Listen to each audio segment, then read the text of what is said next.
Olá, turmas, tudo bem? Eu sou o professor Kim Raoni e é uma satisfação convidá-los a assistir mais uma aula de Educação Física, que é a aula 14, Revisão e Avaliação. Então vamos lá, vamos relembrar os principais conteúdos trabalhados ao longo dessa unidade.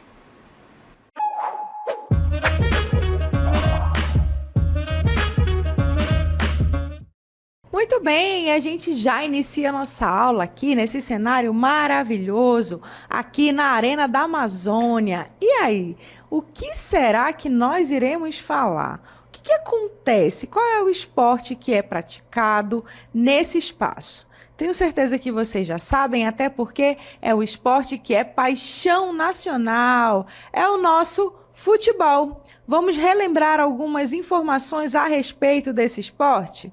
Vamos lá. Vamos falar um pouquinho sobre as principais características do futebol. Então, a gente já sabe, né, que para acontecer uma competição, um jogo, nós temos aí 2 times, onde cada time possui 11 jogadores, onde 10 ficam na linha e 1 no gol, que é o nosso goleiro, né? Outra característica dessa partida é que ela dura 2 tempos de 45 minutos, com um intervalo de 15 minutos entre eles, lembrando aí que nós podemos ter os acréscimos dependendo do jogo, tá bom? Em uma partida de futebol, existem basicamente 4 árbitros.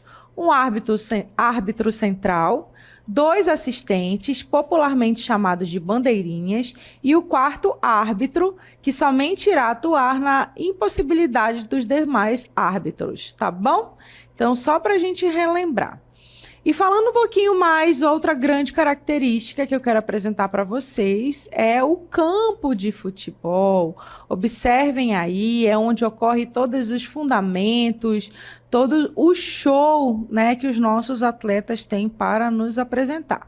Então, a gente sabe que ele é um espaço grande, até porque nós temos aí a presença de vários jogadores, tá bom? E já que a gente está falando sobre o campo, vamos falar também sobre o posicionamento desses jogadores. Vocês lembram como é que eles se posicionam para cobrir toda essa área? Se não lembram, vocês vão lembrar nesse exato momento. Acompanhem.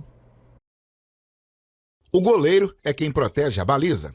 Os zagueiros desarmam os atacantes adversários. Os laterais são os responsáveis por colocar a bola em jogo quando esta sai pelas linhas laterais do campo. Os meios de campo têm basicamente a função de fazer a ligação entre a defesa e o ataque da equipe e manter a bola avançando em direção ao gol. Os meio-campistas são frequentemente conhecidos como a sala de máquinas de uma equipe, já que grande parte da energia e da ação de um jogo passa por eles e é criada por eles. O atacante tem a função fundamental de fazer o gol. O centroavante tem a função de marcar gols, assim como o atacante. Muito bem, agora que vocês já relembraram como ocorre essa questão aí do posicionamento desses jogadores e as suas funções, nós vamos lembrar uma característica fundamental para que ocorra o jogo da melhor forma possível, né? Que são os fundamentos. Vamos relembrar cada um deles rapidamente? Então, confere aqui comigo. Começando pela condução. Então, condução é o ato de deslocar-se pelos espaços possíveis do jogo, tendo consigo o passe de bola. Então, é o ato de conduzir essa bola, como vocês estão vendo aqui, certo? Prosseguindo, outro fundamento é o passe. Observem aqui, muito importante, né? É o passe que faz aí todo o andamento do jogo. Ele é um elemento técnico inerente ao fundamento chute, ou seja, está ali próximo, né? Que se caracteriza pelo ato de impulsionar a bola para um companheiro, como vocês estão vendo na imagem. Essa é a forma que os nossos jogadores têm para levar a bola para o campo adversário e chegar ali no seu objetivo, que é fazer o gol, certo?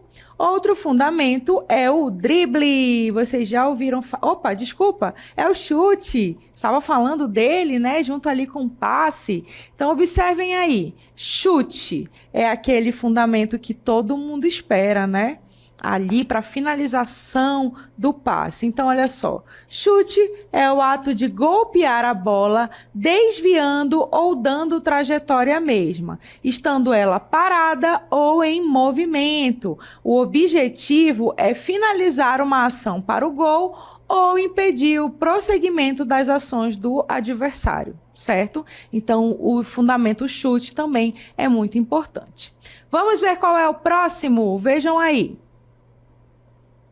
Drible. Agora sim eu vou falar sobre o drible para vocês. E aí, vocês lembram o que é o ato de driblar? Então, olha só. Bom, é quando o jogador, estando ou não em posse da bola, ele tenta ludibriar o seu adversário, ou seja, ele tenta enganar, né, fazer aquele truque para passar com a bola. Então, o fundamento drible também é super importante no jogo de futebol. Prosseguindo. Sim, falando ainda um pouco do drible, eu tenho aí para vocês, apresentei para vocês alguns tipos de finta ou drible, como é o caso da pedalada, que é quando o atacante passa os pés sobre a bola repetidas vezes, a fim de distrair o adversário e conseguir driblar a marcação. É bem bacana de se ver. Outra forma de driblar é através da caneta ou rolinho, que é quando o jogador passa a bola entre as pernas do adversário e corre para buscá-la novamente. Certo? Muito bem. Vamos prosseguir? O próximo que eu quero apresentar para vocês, também fundamento super importante, é a recepção. E o que seria a recepção? É o ato de dominar a bola, de receber a bola, é ter a posse da bola após um passe, ou seja, é ter o domínio sobre esse movimento, tá? Então, os jogadores sempre estão nesse de passar a bola, de receber. Toda vez que se passa a bola, o outro recebe, seja o seu adversário ou seja alguém da sua equipe. Prosseguindo, vamos ver qual é o nosso próximo fundamento. Cabeceio, também muito utilizado aí durante os jogos de futebol. Vamos ver algumas informações? O cabeceio é o ato de impulsionar a bola utilizando o quê? A cabeça, por isso que recebe esse nome de cabeceio. Certo? Prosseguindo, nós vamos ver agora um fundamento super importante para o nosso goleiro, que é a defesa. A defesa do goleiro é a ação desempenhada por ele na tentativa de impedir a ação do atacante e impedir o gol. Vocês sabiam que os goleiros eles têm um treinamento exclusivo para eles? É isso mesmo, até porque eles são aí super responsáveis nesse momento da defesa. E eles podem fazer essa ação de diversas formas. Uma delas é com a palma da mão espalmada, né? Que é quando o goleiro salta para um dos ângulos superiores da trave e bate com as mãos abertas, defendendo o gol. Por isso que a gente chama de espalmada, tá bom? Outra forma é através da defesa soco, que é quando eles fecham as mãos e unidas o goleiro dá um soco na bola que vem do ataque, certo? Mas tem uma outra forma de fazer essa defesa, que é a encaixada. Essa defesa ela ocorre quando a bola se encaixa nas mãos do goleiro, que a encolhe, né, que a recolhe para junto do corpo, certo? Muito bem, então esses aqui são alguns desses fundamentos. E aí, deu para lembrar e anotar? Anotem, não se esqueçam, tá bom? E prosseguindo o nosso momento de revisão, vamos ver outro conteúdo que faz parte aí da nossa unidade. Muito bem, e aí vocês já sabem onde eu estou. Estou aqui no nosso centro de treinamento da ginástica artística, que é uma modalidade lindíssima. Vamos relembrar um pouquinho da ginástica artística? Muito bem, olha só. A ginástica artística é uma modalidade esportiva que envolve um conjunto de movimentos. Esses movimentos exigem precisão, força, flexibilidade, agilidade, coordenação e equilíbrio. Portanto, o domínio do corpo é uma das principais características desses atletas. Então, vocês estão vendo aí, né, que para esses nossos atletas fazerem toda a movimentação que eles precisam apresentar ali para o banco de juízes, de jurados, eles precisam utilizar todas essas habilidades e técnicas. E falando de habilidade, de técnica, eu quero relembrar com vocês as provas, né, que são realizadas tanto pelos ginastas, pelas meninas quanto pelos meninos. Lembrando que tem uma diferença, né, em relação ao número de provas e o jeito que ele é realizado. Muito bem. Então, observem aqui. Vamos para a nossa primeira prova, começando pelas barras assimétricas. Observem que a nossa ginasta ela precisa ter bastante força, mas ao mesmo tempo coordenação, equilíbrio e flexibilidade, tudo aqui juntinho, né? Nessa prova, ela tem que passar de uma barra para outra que possui tamanhos diferentes e efetuar aí, fazer todos os movimentos que são necessários, né? E que serão julgados pelos juízes, tá bom? Então, primeira prova feminina, barras assimétricas. Vamos ver qual será a nossa próxima prova? Trave de equilíbrio. Essa é muito difícil, como eu falei para vocês, né? Ela é considerada a mais difícil das provas aí realizadas pelas ginastas. Elas precisam trabalhar bastante o equilíbrio e junto com o equilíbrio tem a questão da flexibilidade, da coordenação que os movimentos pedem aí na sua apresentação. Prosseguindo, outra prova ginástica feminina é o solo. Bem legal, né? O solo é uma prova onde elas têm aí o acompanhamento musical, onde elas também vão fazer uma série de movimentos que é critério, né, para esta avaliação e é lindíssimo de se ver. Então, terceira prova. Vamos ver a nossa quarta e última prova da ginástica feminina. Nós temos aí o salto sobre a mesa. Também uma prova bastante complexa, que exige muito, né, dos nossos ginastas, tanto dos meninos quanto das meninas. Lembrando que solo e salto sobre a mesa são comuns para os dois, tá? Para a ginástica feminina e para a ginástica masculina. Essa prova é uma das mais rápidas. Ela acontece aí em termos de segundos, certo? Muito bem. Então, essas são as provas de ginástica artística feminina. Vamos ver agora a masculina. Lembrando que a masculina são 6. Então, vamos observar aqui. A primeira que eu venho mostrando para vocês é o cavalo com alças. Também um aparelho bem difícil, né, de realizar. Lembrando que os nossos atletas eles precisam ter bastante força nos braços, que durante esse movimento eles não podem tocar nesse aparelho, tá bom? Somente ali as mãos, eles podem sair das alças, podem pegar ali no cavalo, certo?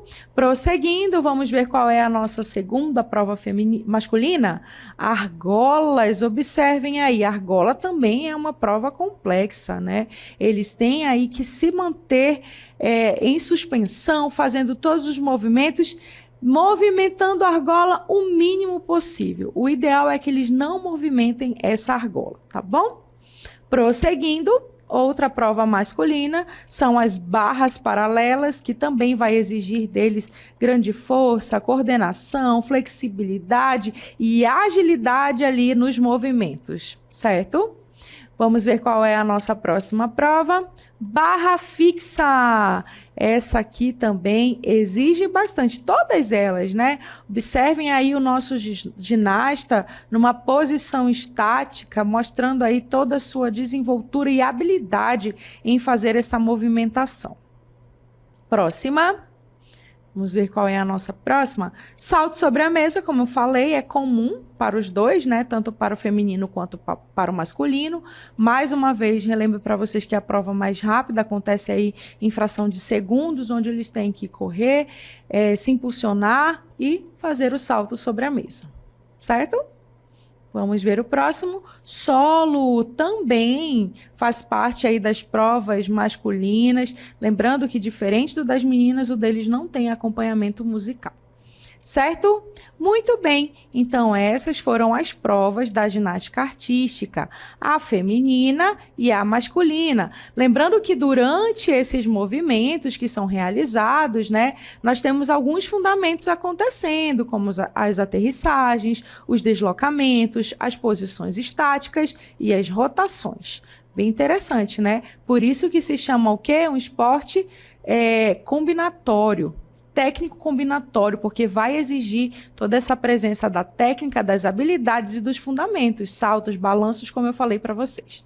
Certinho? Muito bem. Então, vamos agora novamente ter a oportunidade de ver como essas provas são realizadas. Acompanhem o vídeo.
Muito bem, então vocês tiveram aí a oportunidade de assistir novamente algumas das provas da ginástica artística feminina e da ginástica artística masculina. São muito lindos, né?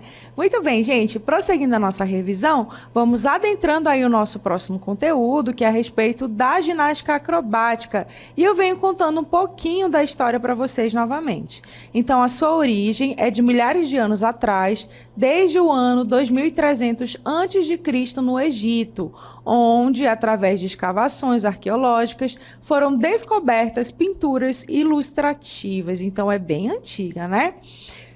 Bom, prosseguindo na história, a gente chega lá na Antiga Grécia. Lá também algumas pinturas foram encontradas em jarras e cerâmicas, revelando aí que os exercícios acrobáticos também já eram praticados naquela época. E já na Roma Antiga, já se realizavam aí as acrobacias, tanto para fins militares como para fins recreativos. Então, para treinar as pessoas e também para entreter, certo? Prosseguindo um pouquinho mais sobre a ginástica acrobática, eu quero apresentar para vocês algumas características, né, específicas. Primeiro, falando ali do seu objetivo, que qual é? Fazer acrobacias, né? E se tem a questão da acrobacia, como vocês estão vendo na imagem, tem também a questão do trabalho em grupo e de cooperação. A gente sabe que todos os movimentos realizados na ginástica acrobática é necessário esta cooperação entre o grupo, né? Esse entrosamento, tanto para o monte quanto para os desmontes das figuras, tá bom? Prosseguindo. A ginástica acrobática ela exige habilidades como força, equilíbrio, flexibilidade, coordenação, agilidade, assim como as outras ginásticas que a gente apresentou para vocês. Lembrem-se que ela é uma ginástica de competição, de alto rendimento, tá bom? E ela pode ser praticada em pares e em grupos. Certo?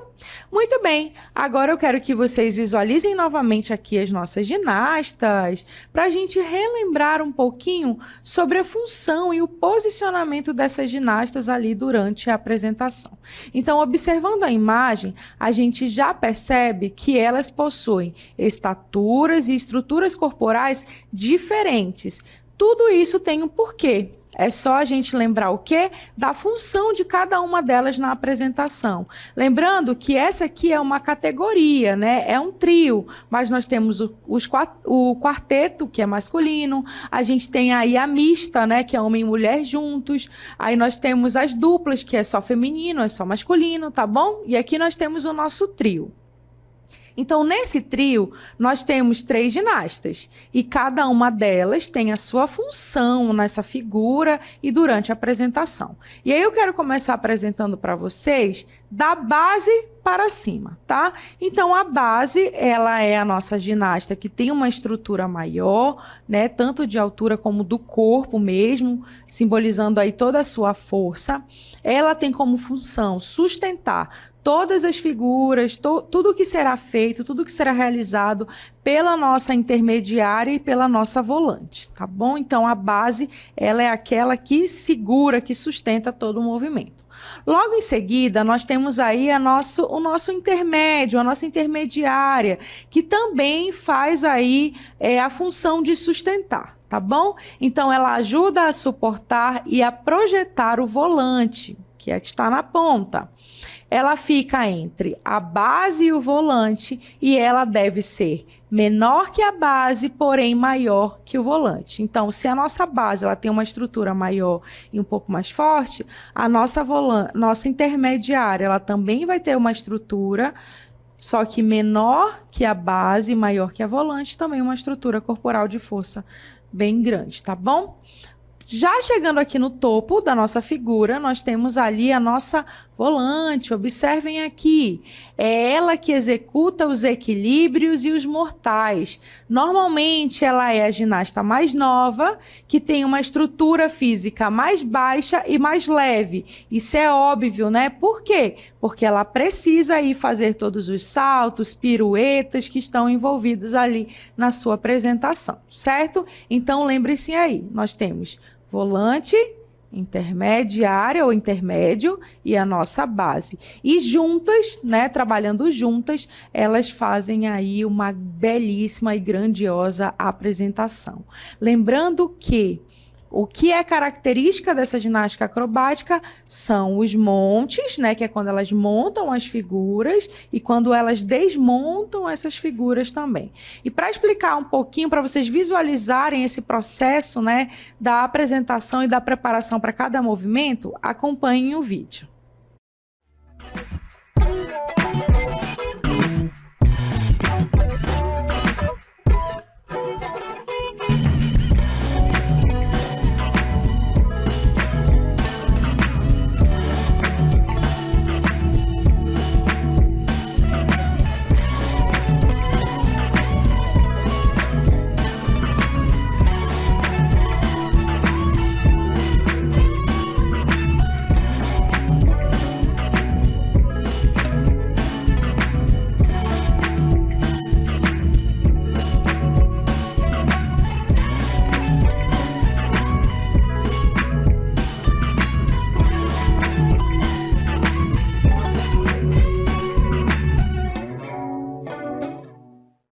Muito bem, como vocês viram aí no nosso vídeo, né, nós mostramos para vocês um passo a passo de como elas se preparam aí para fazer as figuras, né, para fazer os movimentos. Então, nós temos aí a parte de preparação da base, nós temos aí a ajuda do intermédio, da intermediária, e logo elas colocam aí, formando um monte, a volante no topo, né? E depois desfazem o desmonte aí da figura, certo?